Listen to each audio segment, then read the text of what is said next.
அல்லாஹ் அவனை விடுவதில்லை சோதிக்காமல். எந்த அளவு என்றால், அவனுடைய பாவங்கள் இல்லாமல் அவன் இந்த பூமியில் வாழக்கூடிய சூழல் ஏற்படும் வரை அல்லாஹ் அவனை சோதித்துக் கொண்டே வருவான். அல்லாஹ் சோதனைகளை கொடுத்து கொடுத்து கொடுத்து அல்லாஹ் அவனை தூய்மைப்படுத்தி அல்லாஹ்வின் பக்கம் நெருக்கமாக்குவான்.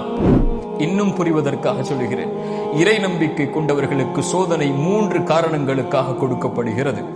ஒன்று, அவர்களை பிரித்தறிவதற்காக. அல்லாஹ் குர்ஆனிலே கேட்கிறான், ஈமான் கொண்டோம் என்று சொல்லிவிட்டாலே அல்லாஹ் உங்களை சோதிக்காமல் விட்டுவிடுவான் என்று எண்ணிக்கொண்டீர்களா?